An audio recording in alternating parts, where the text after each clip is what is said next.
Bom dia, gente. Vamos estar começando a nossa live daqui a pouquinho.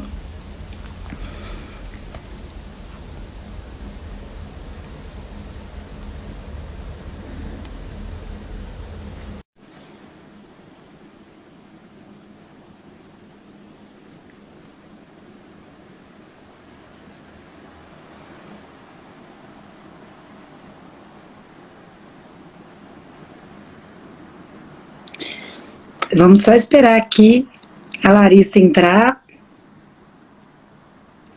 Larissa entrou. Larissa, só curtir, só entrar aí na minha tela, ver se você consegue, no meu convite. Deixa eu te mandar de novo.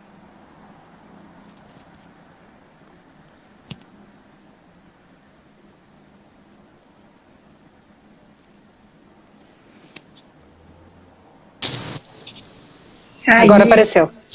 Tá boa? Tudo bom? E aí? Oi, gente, quem não sabe, a Larissa é minha irmã, parece. Ela é minha irmã e, assim, tem aquelas pessoas que você é fã incondicional. Eu sou da Larissa. Muito estudiosa, mega inteligente, exemplo pra gente de dedicação, tá? Conhecida já no meio médico, a gente não precisa nem de falar. Mas, Larissa, enquanto as pessoas estão entrando aqui na nossa live, fala um pouquinho da sua trajetória, assim, dentro da cirurgia plástica. Tá, primeiro, queria falar que só sou o que eu sou hoje, assim, onde eu cheguei hoje, porque eu tenho você como modelo. Tá vendo, né, gente? Tem jeito de não ser fã? É isso. Não, e além disso, vocês vão ver ao longo da live que o que a gente tem de mais parecido é a nossa voz, né? Muito parecida, todo mundo fala isso. Mas eu formei aqui em Juiz de Fora, eu fiz a faculdade aqui, Faculdade de Medicina da UFJF, e formei em 98. A gente precisa ficar entregando data, porque entrega a idade, né? Mas formei em 98. Depois eu fiz... Eu 48, ela 47, é assim. Ela para de fazer conta. Aí eu fiz residência de cirurgia geral no Hospital Gafreguini, na Universidade Federal do Rio de Janeiro, que foi onde a Lavínia fez também a faculdade dela. E aí depois eu fiz residência de cirurgia plástica no Hospital da Lagoa, na época era um hospital federal no Rio de Janeiro. Depois eu fiz microcirurgia oncológica no INCA. E aí eu casei com o Romeu, que foi meu colega de residência, que é cirurgião plástico também. E a gente tinha a ideia de ir embora para o Rio Grande do Sul, porque a mãe dele é cirurgião plástica e trabalhava lá numa cidade que ela era muito respeitada e muito conhecida lá.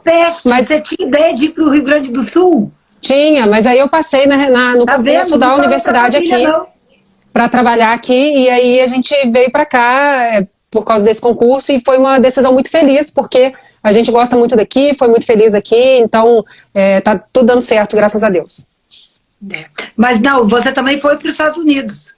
Aí eu fiquei um mês lá nos Estados Unidos para fazer uma complementação da minha formação durante a residência lá no Massachusetts General Hospital, em Boston, é o hospital universitário de Harvard, e foi uma experiência muito, muito proveitosa, muito fascinante. Na época a Lavínia estava lá também, então foi muito bom. Não, mas depois você foi uma outra vez, Larissa.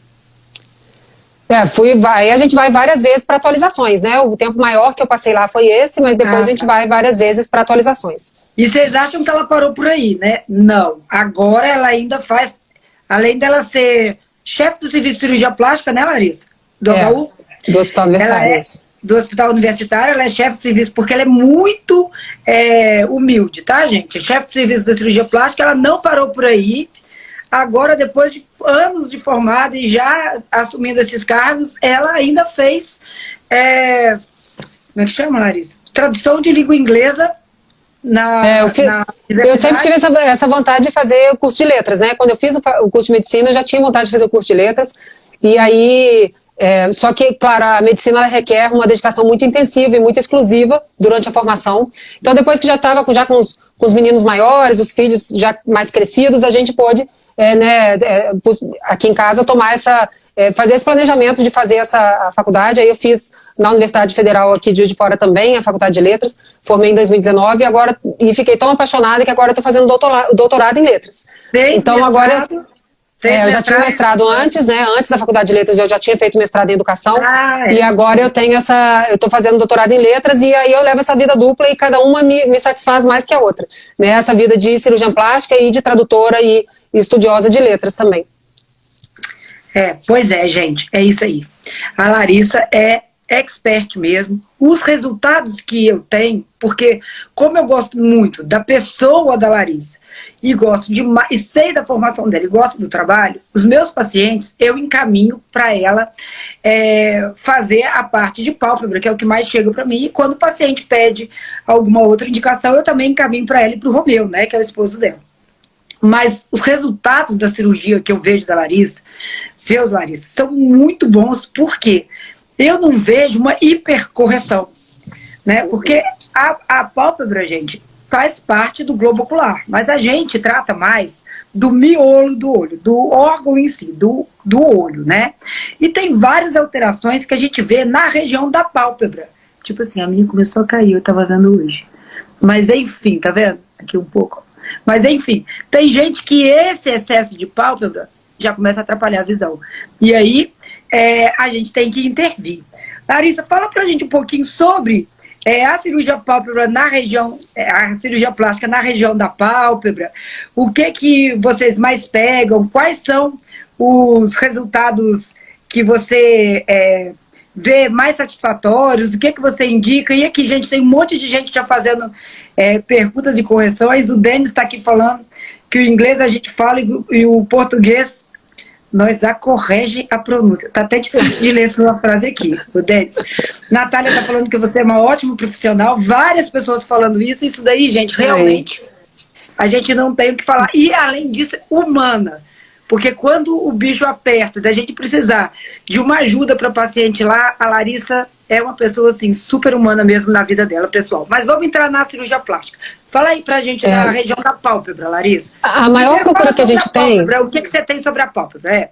A maior procura que a gente tem é de paciente que gostaria de tirar o excesso de pele na pálpebra, esse excesso que você mostrou aqui, que a gente vai, com o tempo, a gente sempre adquire, com o passar dos anos, a gente sempre adquire esse excesso, né, da pálpebra, da pele da pálpebra. A pálpebra é constituída de várias camadas, né, as que a gente mais precisa saber para a cirurgia de pálpebra, que a gente tem a pele, a gente tem a musculatura que abre o olho, tem a musculatura que fecha o olho, e tem as bolsas palpebrais, que são bolsinhas de gordura que todo mundo tem aqui no cantinho da pálpebra superior e em toda a extensão da pálpebra inferior. Né? E tem também, o mais importante de tudo, a glândula lacrimal, que fica aqui nesse cantinho externo aqui. Então, as pacientes que chegam com uma queixa de excesso de volume nas pálpebras, a gente tem que identificar qual é a origem do excesso para a gente poder saber o que tratar. Esse excesso é só de pele? Ou esse excesso é também de gordura? Ela tem uma hipertrofia da musculatura, ou seja, o músculo dela é muito forte, e com isso ele aparece muito, fazendo muitas ruguinhas de expressão e tudo. Então isso é a questão de identificar na queixa da pessoa que procura a gente, lá no consultório, do paciente, qual é exatamente a alteração, facilita na hora de a gente propor o tratamento. Né? A proposta do tratamento varia obviamente a gente segue com o diagnóstico. Né? Então, na cirurgia de pálpebra, o que mais chega pra gente é o excesso de pele e as bolsinhas de gordura, principalmente aqui do cantinho, que é a que mais projeta na hora à medida que vão passando os anos. A pálpebra de baixo tem outras alterações que aparecem também. Além das bolsinhas, que dão aquele aspecto estufadinho do olho, existe também o excesso de pele, claro. Existe a olheira que a menina está mostrando aí. A olheira escura. Na verdade, não estava mostrando a olheira, não. Mas apareceu. Meu Deus, eu tô olheira também. Jesus. A olheira escura, a gente não tem muita opção de tratamento cirúrgico. Né? A olheira escura ela tem algumas opções de tratamento clínico, mas os tratamentos clínicos da olheira escura são um pouco, digamos, insuficientes ainda, porque a gente gostaria, nossa, eu e Lavínia, que temos essa olheira escura. Nós que temos essa olheira escura, a gente sabe o quanto que incomoda e o quanto que não tem um tratamento muito eficaz. Por quê? A olheira escura, ela varia também com a pigmentação da pele e com a transparência da pele. Né? Então, a pigmentação da pele, se ela for uma olheira escura por mancha, A mancha, muitas vezes, pode ser tratada por um bom dermatologista com ácidos ou com que tem que ser suaves para essa região da pálpebra, ou com laser. Então, um bom dermatologista sabe indicar qual é o tratamento para manchas escuras na região da pálpebra. Mas se a olheira escura for decorrente da finura da pálpebra, da espessura da pálpebra, o que a gente, muitas vezes, porque o olho é fundo, né, o olho encovado, ele favorece o surgimento de olheira escura, aí a gente pode tentar fazer um preenchimento. Esse preenchimento... Eu olhando se meu olho é encovado, gente, olha. Esse preenchimento ele pode ser cirúrgico ou não cirúrgico. Cirúrgico é quando você tira uma gordurinha da sua própria face ou do seu próprio corpo e preenche aqui nessa região, ou com o preenchimento que é feito em consultório com ácido hialurônico, que eu particularmente não faço, porque eu faço mais exclusivamente a parte cirúrgica, mas eu indico bons profissionais da área de dermatologia ou da área mesmo de cirurgia plástica, tem outros profissionais que fazem o preenchimento e que é muito bem indicado para essa região. Para complementar esse tratamento dessa região, muitas vezes a gente precisa tratar as ruguinhas de expressão na região lateral do olho. E a ruguinha de expressão, como ela é formada pela movimentação do olho, da pálpebra e da face, ela tem que ser tratada com um bloqueio dessa movimentação. E como é que faz esse bloqueio? Com o Botox. A toxina botulínica, que tem de várias marcas, inclusive o Botox, que foi a primeira que foi lançada. O Botox ele é super bem indicado para essa região. O Botox é uma marca, né? O Botox é uma marca. A toxina botulínica que é o nome genérico, que tem o tipo A, tipo B, tem outros tipos. E aí a gente pode fazer nessa região aqui também o Botox, que ele é bem indicado. A gente fala Botox mais coloquialmente, mas é a toxina botulínica. Mas o Botox tem que tomar muito cuidado, gente, porque vocês que acompanham muito o Instagram, vocês vão ver que tem muita gente fazendo que não tem informação para fazer. Né? Então o Botox ele tem que ser feito por médico. Tá? Ele não pode ser feito por esteticista e ele não pode ser feito por dentista, porque ele é um tratamento que tem complicações. Né? Ele tem complicações e muitas vezes ele dá como complicação a ptose palpebral, ele pode dar uma alergia, ele pode dar uma intolerância, pode ocorrer uma injeção dentro de um vaso, e quem faz o Botox tem que ser capaz de tratar a complicação do Botox. Né? Então, você pega complicação de Botox? Eu pego complicação de Botox, já peguei complicação de Botox sendo injetado no lábio, que fez um edema alérgico muito importante, que a paciente não abria a boca. Então, assim, você tem que ter essa noção de quando for fazer o Botox, procurar uma pessoa super bem capacitada para isso, tá? Eu não faço, eu estou explicando sobre o Botox porque é um complemento ideal para essa região da pálpebra, mas indico boas pessoas que fazem, né? Para as minhas pacientes que fazem a cirurgia de pálpebra, eu indico boas pessoas que fazem, que a gente confia no trabalho, porque aí de complicação ninguém está isento, todo procedimento pode ter complicação, mas você tem que saber o que fazer na hora que tem a complicação. Né? Então essa região, a região da pálpebra, né, do que a gente chama de terço superior da face, né, do olho para cima, é um tratamento conjunto que tem que ser feito, que a gente chama de multimodal, são vários focos de tratamento. Então tem o tratamento cirúrgico, que é o que eu faço, eu gosto de fazer e estudo para fazer e tudo. Tem o tratamento clínico com o Botox, o preenchimento e tudo, e tem o tratamento com laser. Tudo isso pode estar associado para um ótimo resultado para a paciente. Né? Gente, às vezes, quando opera a pálpebra, né, a paciente pode ficar com um discreto inchaço aqui em cima, né, Larissa? Sim, sempre fica. Pode deixar um pouquinho aberto o olho, sabe? Porque quando vai fechar, como aqui às vezes tá ainda demasiado e tudo, o olho pode ficar um pouquinho aberto, por edema daqui. E aí a gente tem que entrar também com lubrificante, né?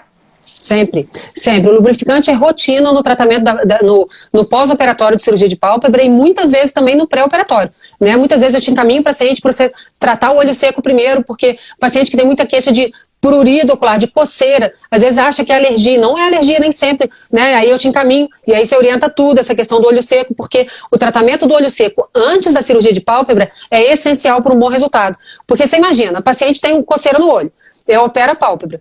E depois da cirurgia, ela tem coceira no olho, se ela coçar o olho, abre os pontos. Né? Então é uma coisa super importante ter esse tratamento, essa identificação da ocorrência do olho seco e do tratamento do olho seco antes da cirurgia de pálpebra. Mas o lubrificante depois é super importante. A questão do edema, do inchaço, sempre acontece. Normalmente acontece mais em torno de 7 dias, 10 dias por aí. Depois esse inchaço maior some, a gente tira os pontinhos entre 5 e 7 dias e aí a gente começa uma massagenzinha com um creme para a área dos olhos, ou com uma pomadinha oftálmica, ou com mais para frente a gente passa uma pomadinha de cicatrizante para fazer uma massagem, e essa massagenzinha que o paciente vai fazendo 2 vezes por dia, ela vai ajudando a desinchar cada vez mais rápido essa região, e aí chegar no resultado ótimo, no resultado final muito bom para ela. Ô Larissa, a Joelma é minha paciente há muitos anos, né, Joelma? Nem dá para falar quanto tempo, porque é muito tempo mesmo. E ela formou em odonto o ano passado, eu acho. Sim. Né, Joelma? Ela está perguntando aqui quais que são qual a maioria das complicações causadas pelo Botox, se elas são irreversíveis? Algumas delas podem ser. Né, assim, mas a grande maioria das complicações do Botox, que eu vou falar superficialmente porque não é a minha área de atuação, né, o Botox é uma coisa tão delicada que eu indico para pessoas que se atualizam constantemente na aplicação do Botox. Né, tem que fazer, você tem que fazer o curso, tem que fazer acompanhamento, você tem que fazer novas técnicas de aplicação, surgem novos produtos, surgem novas medicações cada vez mais especializadas. Mas, por exemplo, pacientes que têm doenças autoimunes, como lúpus, o lúpus eritematoso sistêmico, eles são pacientes que não devem aplicar o Botox. Tem pacientes que têm uma hipersensibilidade ao Botox, ou seja, uma alergia, isso aí pode acontecer, já aconteceu, né, isso existe relato, né, na literatura, graças a Deus nunca aconteceu comigo, mas existe relato de uma alergia tão grave que o paciente teve uma parada respiratória. E se isso acontece num consultório, ou num ambiente, igual tem sido feito em shopping e tudo, que não tem como, que a pessoa que aplica não tem como socorrer esse paciente, pode ter uma complicação mais grave, e nesse caso irreversível. Né? Ô Larissa, e também tem outra coisa, muitas pessoas acham, primeiro fala para mim, por favor, qual a sua experiência de causa de olho gordo. Não é você julgar mal olhado, tá, gente? Olho gordo, aquele olho inchado, pesado, que tem muita gente perguntando aqui. Causa de olho gordo. Porque a gente sabe que até problema renal dá, né? Exato. Tem várias condições clínicas que causam retenção hídrica, retenção de líquido no corpo, então como problemas do rim, problemas do coração, esses problemas do rim e do coração podem causar um edema, um inchaço na face toda e nos olhos principalmente. E tem outras condições como a blefarocálise, que, né, é uma condição especificamente da região da pálpebra, que o paciente tem a pele às vezes muito fina, e aí ela tem nota, muitas vezes vem queixando que eu acordo de manhã com o olho muito inchado e depois ele desincha ao longo do dia. Isso é uma tendência individual. E esse tipo de tendência de inchar e desinchar o olho, isso não é corrigido pela cirurgia. Né? A gente corrige o excesso de pele que essa tendência já ocasionou. Mas até a tendência individual, exatamente, de posição de dormir e tudo, então isso aí, essa tendência individual pode, ela perdura, porque ela é uma tendência do organismo da pessoa, mas o excesso de pele que é causado por esse inchaço, desinchar, né, abrir e fechar da pálpebra, isso aí a gente consegue corrigir com a cirurgia. Eu não sei se... Pode falar.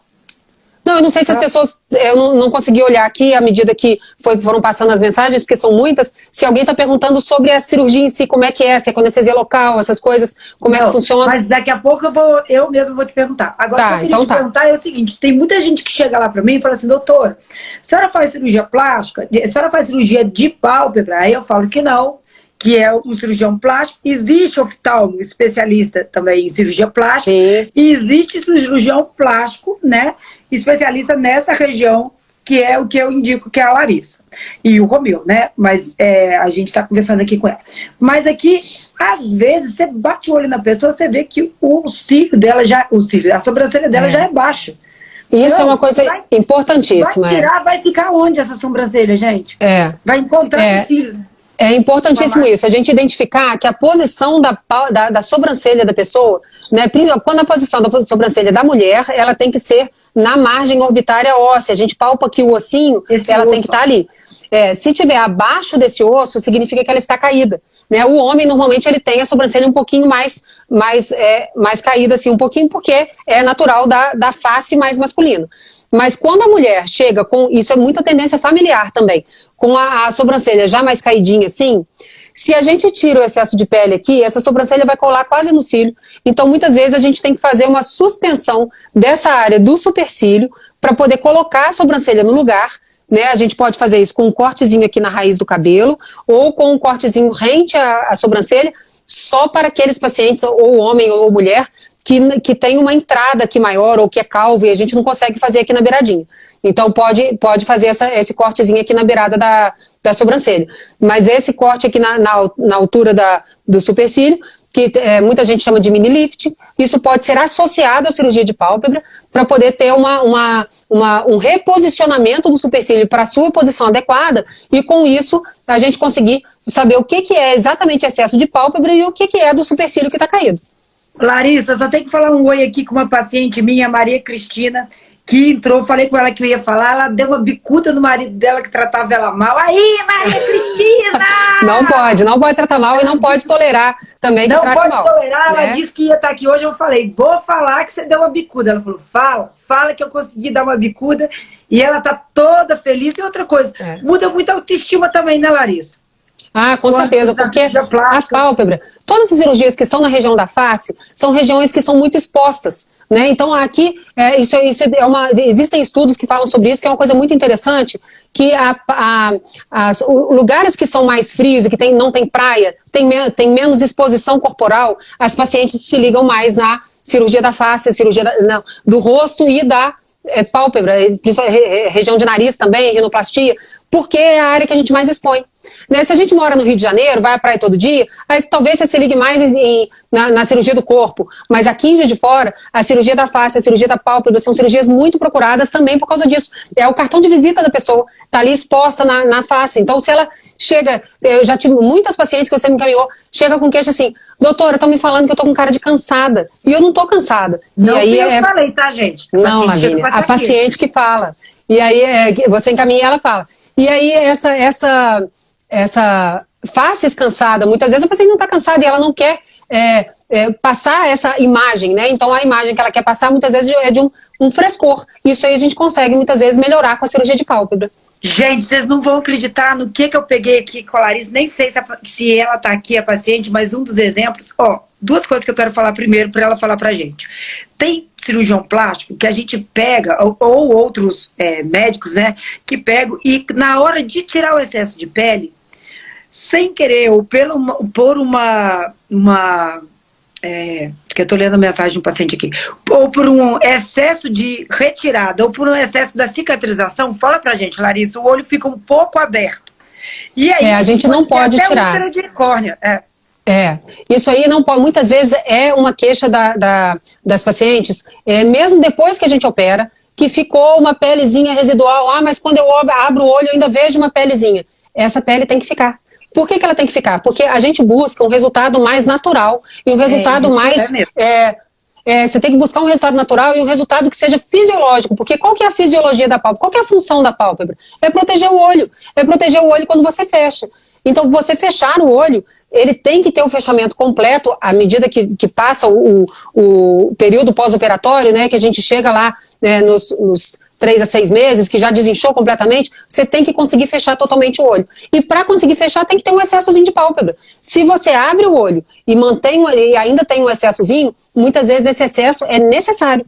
Então, a gente não pode tirar a pele em excesso, mesmo que incomode o paciente. Infelizmente, a gente tem que entender que uma partezinha desse excesso tem que permanecer. Claro que a gente vai conseguir, com o olho aberto, puxar sempre a pálpebra, porque é necessário que isso exista. Senão, gente, vocês vão acabar indo lá em mim. Eu vou gostar muito, mas não precisa de ir com úlcera de córnea. Vamos criar uma clientela aí, maior ainda. Uma clientela aí. A Larissa tira muito e vai lá. Larissa, deixa eu te falar, mas esse que é o resultado que eu gosto dela. É desse resultado que fica muito natural, sabe? E fica muito bom para o paciente, com uma fisiologia ainda, um mecanismo de ação da pálpebra de proteção muito bom. Porque o olho, gente, olha para cima quando a gente fecha. Então, se ele fica um pouco aberto, a parte inferior pode ficar toda machucada. No começo é até comum ficar um pouco, né, Larissa? Pode ficar um pouquinho exposto por causa do edema. O inchaço, às vezes, não deixa o olho fechar completamente. Por isso que nesse período inicial a gente insiste ainda mais no lubrificante. né? Agora, tem um paciente aqui que falou que consultou muito lá, gostou do tratamento, parece que é meu paciente, eu não tenho certeza, mas que ele não consegue fazer essas cirurgias que ele tem necessidade. O SUS dá direito, né, Larissa? Da pálpebra O SUS dá superior? direito. É claro que são casos selecionados, né? A gente, né, o paciente vai, alguns hospitais da cidade conseguem fazer essa cirurgia pelo SUS. Eu especificamente trabalho no hospital universitário e lá a gente consegue fazer. O paciente marca essa cirurgia, essa consulta pelo posto de saúde, aí a gente atende e vê se é um perfil de cirurgia reparadora, porque lá no HU a gente só pode fazer se for cirurgia reparadora. Se for um excesso de pele... atrapalhando a visão, entendeu, gente? Exatamente. Se for um excesso de pele de cunho estético, aí não é o objetivo do hospital universitário operar esse tipo de paciente, e nenhum outro hospital do SUS também opera cirurgias de cunho estético. Mas a cirurgia reparadora, sim, e aí a gente tem que avaliar, né, o paciente que tem um perfil clínico para poder ser operado e tem um perfil também... De entendimento de que é uma cirurgia, não é um procedimento simples, é um procedimento, né, que é cirúrgico, que tem seu grau de complicação e tal. Isso tudo é necessário, esse entendimento, para a gente poder operar. Mas o SUS, ele dá direito a essa cirurgia sim, que pode procurar pelo posto de saúde, porque isso aí dá direito. E se for meu paciente, assim, se o caso for esse mesmo, a gente em geral já faz um encaminhamento, se precisar pode ir lá, eu faço encaminhamento para o SUS, aí SUS, marca pelo posto de saúde. Isso. Agora, aí você pode... Não, pode falar. Pode falar. Não, fala sem encaminhamento. Tá. Pode ir no posto direto. Pode ir no posto direto, e aí no posto fala com o clínico que está que é no atendimento clínico e fala que gostaria de encaminhamento para ser atendido pela cirurgia plástica no SUS, e aí você consegue fazer esse trâmite aí. Por quê? Porque já está atrapalhando a visão. Aí, quando já está a pálpebra assim, porque tem muitas vezes idoso que fica.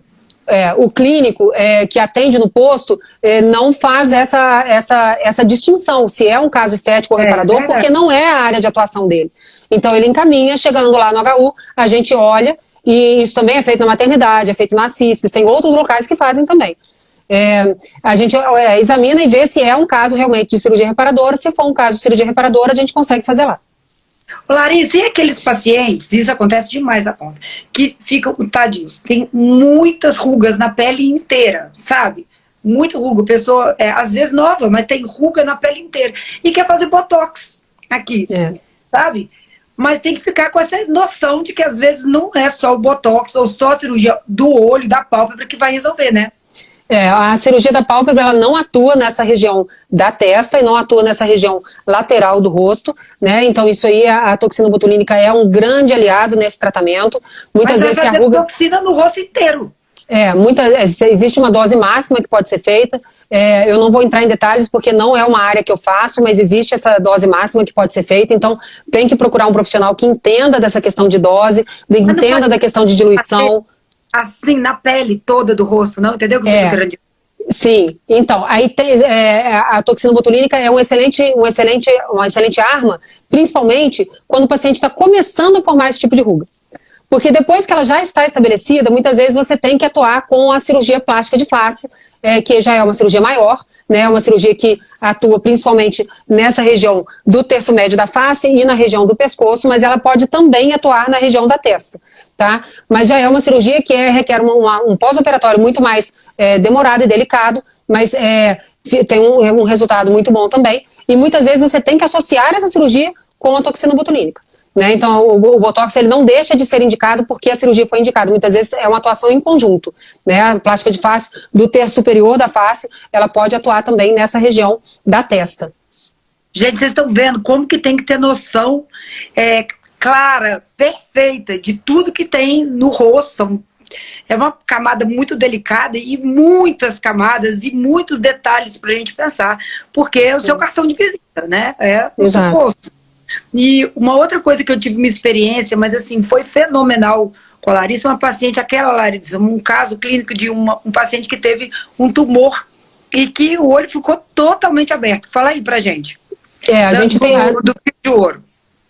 A gente atende muitos casos de tumores, e casos de tumores na própria pálpebra, que não é esse caso que você está falando, mas na própria pálpebra, e nós atuamos também nessa área de cirurgia reparadora de tumores de pálpebra. Então, o mais importante é o paciente saber que qualquer lesãozinha, por pequena que seja, já deve procurar assistência médica o quanto antes, porque quanto menor está a lesão, mais rápido a gente consegue operar e menor é o trauma na pálpebra. A gente está com um colega aqui, o Roberto Heleno Lopes, que é um cirurgião oncológico que encaminha muito paciente pra gente, e ele sabe, né, a vivência dele como cirurgião oncológico mostra o quanto de tumorzinhos que acometem essa região da pálpebra. Mas também outros tumores de outras regiões podem ter um efeito secundário na pálpebra. Por exemplo, paciente que tem um tumor nessa região da bochecha, que se deixa crescer muito na hora que vai fazer a cirurgia, pode dar uma repuxada na pálpebra.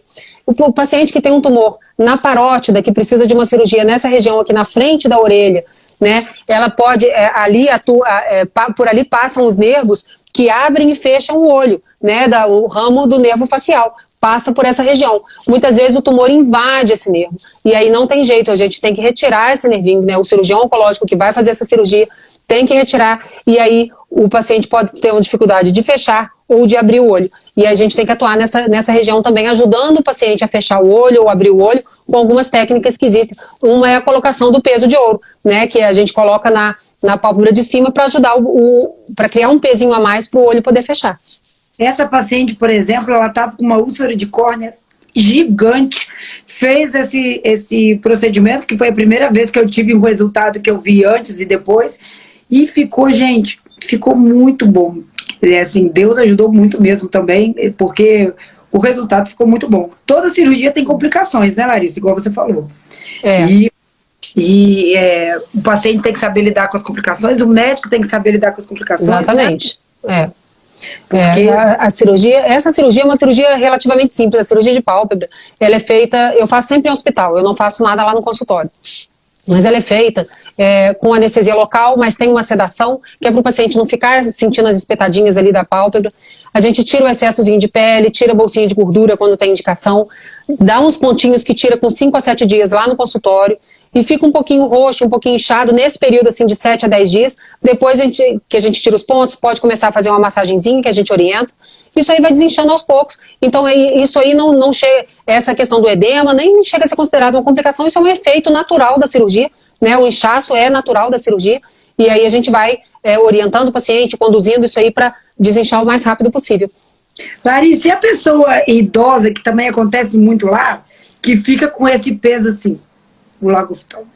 Isso acontece muito. Um beijo pro Thiago aqui, que tá mandando um abraço aqui. Então é o Thiago? E aí a gente tem a paciente que tem a idosa, né, a paciente ou paciente idoso, porque isso é muito frequente em homem também, nós temos aqui na borda da pálpebra, se a gente pegar assim, a gente vê que tem um durinho na borda da pálpebra, que a gente chama de tarso. Esse tarso... Não, gente. Oi? Porque às vezes a pessoa vai ficar testando, não precisa ficar testando. Não precisa testar não, acredita que tem lá, Acredita um durinho aqui na borda. E ele é fixado no osso, numa lateral e aqui medial e aqui na lateral, por um ligamento. E esse ligamento, com o passar dos anos, como todo o tecido do nosso organismo, ele vai ficando mais frouxo, né? Ele vai ficando frouxo e muitas vezes ele não consegue mais sustentar o peso do rosto todo, né? Não é só da pálpebra, ele sustenta o peso do rosto. Então aí isso vai abrindo com o tempo, e aí com isso, quando o paciente tenta fechar o olho, ele não consegue fechar completamente mais. Isso aí a gente, são os casos de ectrópio e o caso de elagoftalmo. São os casos que a gente consegue depois reposicionar esse ligamento, tracionar ele aqui, sustentar de novo essa pálpebra para que isso não fique caindo. Muitas vezes precisa fazer uma reposição de pele também. Cada caso é um caso, né? E cada caso a gente tem que avaliar individualmente. Às vezes essa parte vermelhinha, gente, vai virando quase que pele, né? Ela vai ficando tão exposta que o organismo mesmo vai tratando de fazer uma epitelização mais forte, que ele vai virando quase uma pele para poder proteger, uma tentativa de proteção. Mas, na verdade, ela não é tão efetiva quanto a gente reposicionar o canto da pálpebra e colocar no lugar, e aí permitir que o paciente tenha uma vida muito mais confortável. Não é uma preocupação exclusivamente estética, mas ela também tem um efeito estético de sustentação. Que aí muita gente fala assim, nossa, mas meu olho não pode estar seco, eu não posso estar com úlcera, porque está escorrendo lágrima. A lágrima não fica no olho, sabe, gente? Ela fica ao redor do olho, ela escorre, mas ela tem que ficar no olho, igual uma cortina.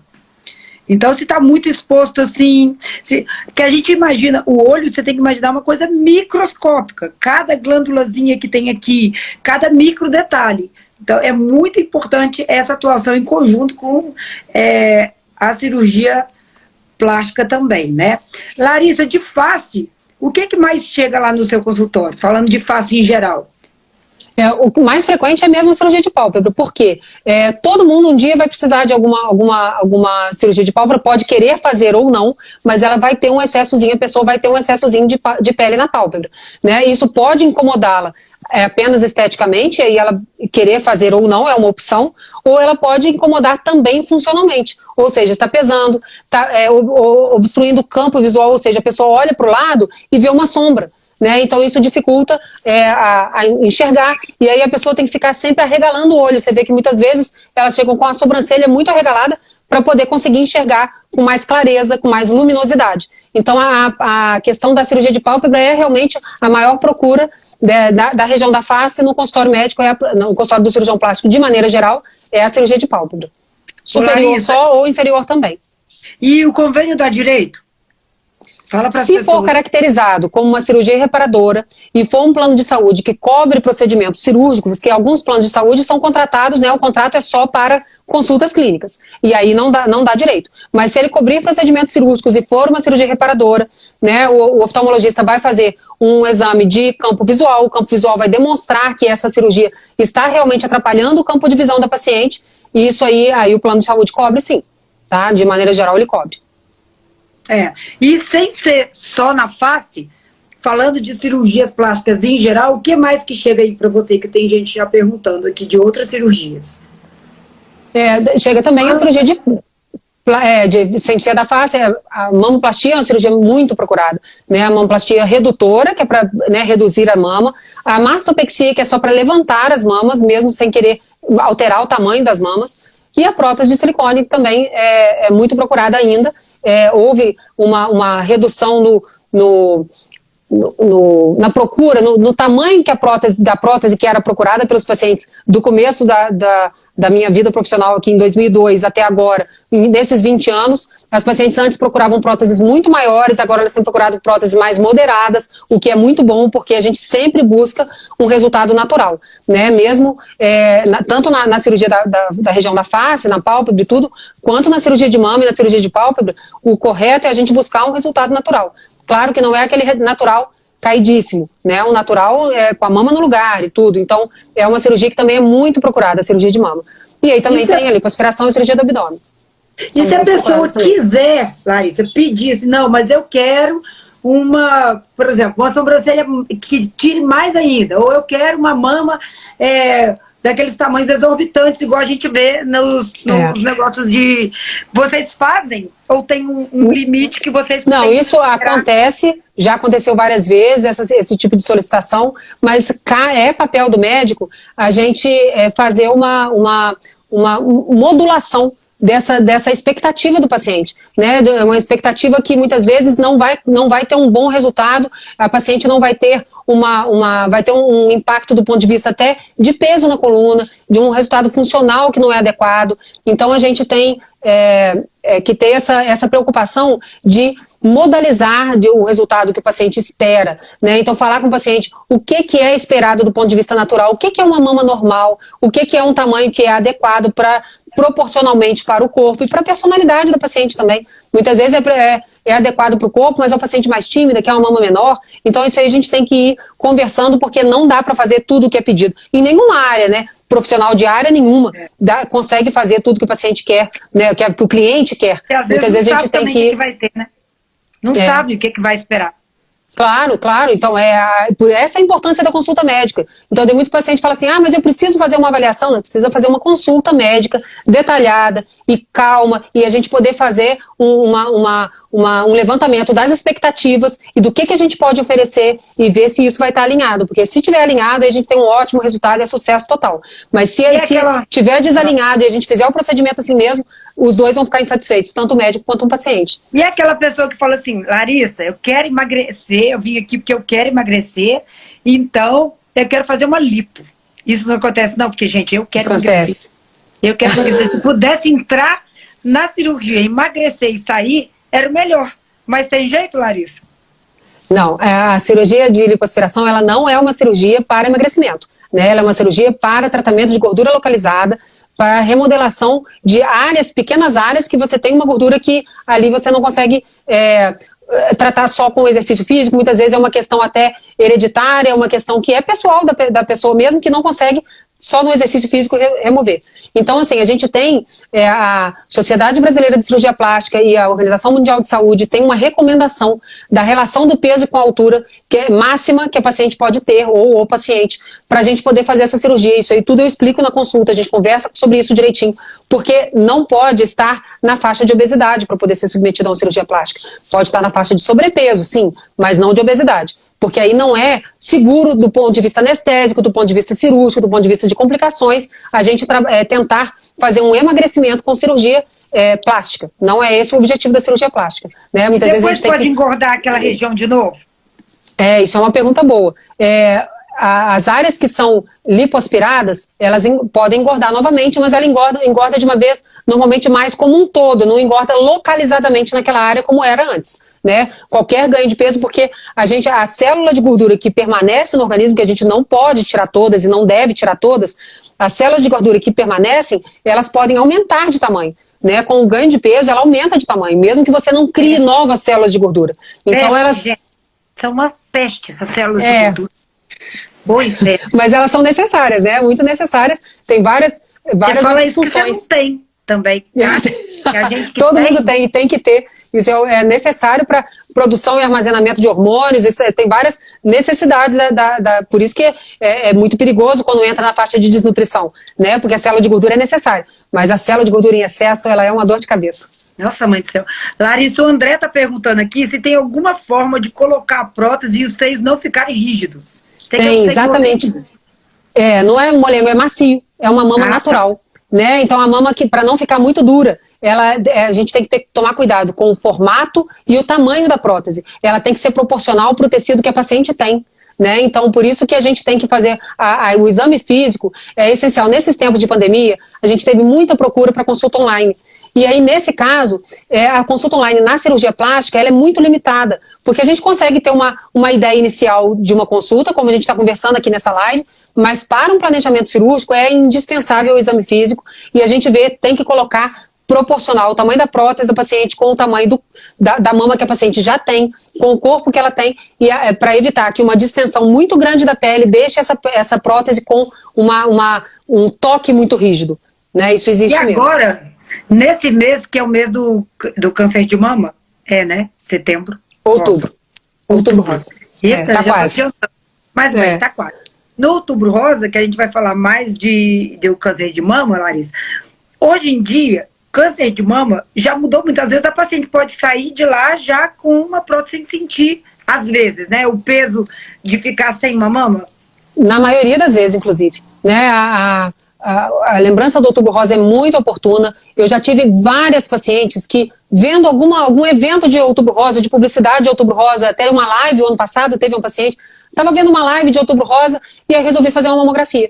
E que já não fazia há muito tempo. E ali ela descobriu que tinha uma lesão que estava ainda bem no comecinho. Então ela conseguiu a cura, né, assim, ela está agora em completa remissão, mas tem muito pouco tempo para a gente falar em cura, porque foi o ano passado, mas é muito comum os pacientes terem vendo alguma questão de Outubro Rosa, fazer uma mamografia, mesmo sem pedido médico, não tem problema. E aí ver que tem uma lesão, e aí sim é importantíssimo fazer o controle anual. Né? O controle anual das mamas, com ou sem exames, o médico que vai falar se ela precisa de um ultrassom, ou de uma mamografia, ou de uma ressonância, ou só do exame clínico, o mastologista ou o ginecologista que vai acompanhar anualmente é que vai falar isso com ela.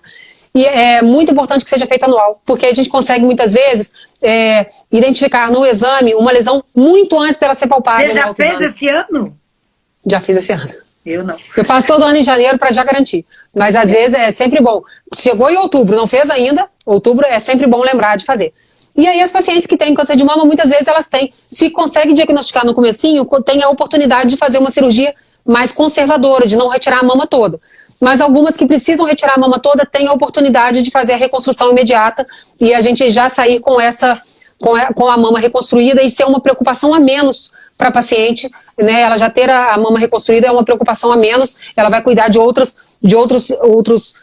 temas no tratamento oncológico dela, sem preocupar de estar sem aquele volume mamário. Então, a reconstrução mamária é uma cirurgia que a gente gosta muito de fazer, que a gente gosta muito de oferecer, porque é muito gratificante para a gente e para a paciente fazer uma reconstrução mamária imediata. A Vívia Ferreira aqui, ó, Vívia Ferreira Teixeira, disse que operou com você e com o Romeu na terça, e que está excelente. Ela foi um caso desse, que ela teve câncer e fez cirurgia na mesma hora e ficou muito bem. Um beijo para a Vívia. Devolveram a autoestima depois, porque isso acontece também, né, Larissa? Às vezes a paciente sair já com como é que fala? Com a prótese, com a reconstrução feita, né? Com a reconstrução. Isso aí é uma coisa assim, que quando eu comecei a trabalhar aqui em Juiz de Fora, lá em 2002, a gente começou a ver que as pacientes, 97% das pacientes que nos procuravam era para reconstrução tardia. Ou seja, já estava 2 anos ou mais sem a mama, para aí poder depois procurar reconstrução. E hoje em dia, eu vou te falar que quase 100% das nossas pacientes, umas 95% a 98% das nossas pacientes são de reconstrução imediata. Isso é um grande feito, a gente ter essa possibilidade de fazer essa reconstrução. Essas reconstruções podem ser feitas também para as pacientes que vão fazer a mastectomia pelo SUS. Elas são oferecidas pelo SUS também, né? É um direito da paciente ter essa cirurgia feita.